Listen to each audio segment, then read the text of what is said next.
Le 4 juillet dernier, les expériences CMS et Atlas du CERN ont annoncé une grande découverte, celle d'une nouvelle particule dont les propriétés sont compatibles avec le fameux boson de Brout-Englert-Higgs.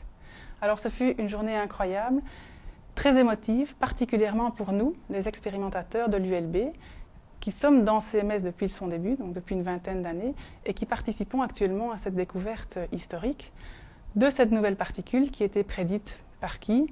Eh bien notamment par nos collègues théoriciens de l'ULB, du bâtiment d'à côté, Robert Brout et François Englert. Alors je vous ai parlé de CMS et de Atlas. Qu'est-ce que c'est? Ce sont deux grandes expériences situées auprès du collisionneur LHC, pour Large Hadron Collider, qui est le collisionneur de particules le plus grand et le plus puissant au monde. Il a 27 km de circonférence, il est situé 100 mètres sous terre, près de Genève. Et il permet de faire entrer en collision un faisceau de protons contre un autre faisceau de protons à très haute énergie et très haute intensité. Lors de ces collisions, toute une série de particules sont produites. C'est la fameuse formule d'Einstein, E égale mc carré. Plus l'énergie des faisceaux est élevée, plus on va pouvoir produire des particules massives dans l'état final.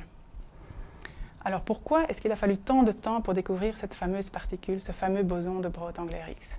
D'abord, sa masse n'est pas connue, et donc on doit la chercher dans tous les domaines de masse possibles. Si elle avait été plus légère, on l'aurait découverte avec les accélérateurs précédents.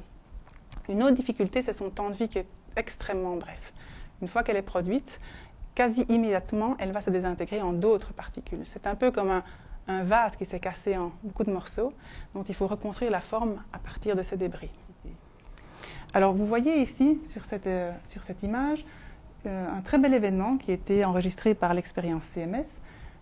Le faisceau de protons arrive d'un côté, l'autre faisceau de l'autre, et il rentre en collision ici, au centre du détecteur. Lors de cette collision, toute une série de particules sont produites, dont notamment ici 2 photons qui sont identifiés en vert. Cet événement est un événement candidat de production d'un boson de Brout-Englert-Higgs qui se désintègre en 2 particules qui sont 2 photons. Alors ici, un autre très bel événement, de même, collision proton-proton, qui donne une série de particules dont on voit ici en vert un électron et un positron, donc une paire électron-anti-électron, ainsi qu'en rouge ici, une paire de muons et d'antimuons. Les muons, ce sont des particules du type électron, mais plus lourdes. Et donc ces muons sont clairement identifiés dans les chambres à muons. Cet événement est de nouveau un candidat de la production d'un boson de Brout-Englert-Higgs qui se désintègre en 4 leptons. Alors, les expériences CMS et Atlas ont enregistré suffisamment d'événements de ce type pour pouvoir dire à 99,9999% de certitude qu'il s'agit bien d'une nouvelle particule. Ça correspond à une chance sur 3 millions de se tromper. Donc cette probabilité de se tromper est très faible, et c'est pour ça qu'on parle de découverte.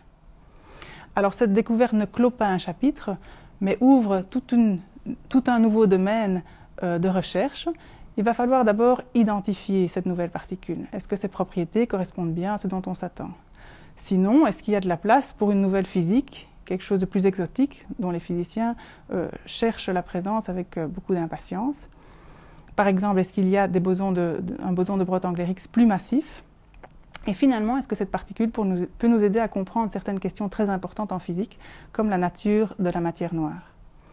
Le LHC va continuer à tourner pendant une grosse dizaine d'années maintenant, avec des phases à plus haute énergie, des phases à plus haute intensité. Et on pense vraiment que le LHC va pouvoir produire de nouvelles particules qui nous permettra de répondre ou d'aider à nous répondre à toute une série de ces questions.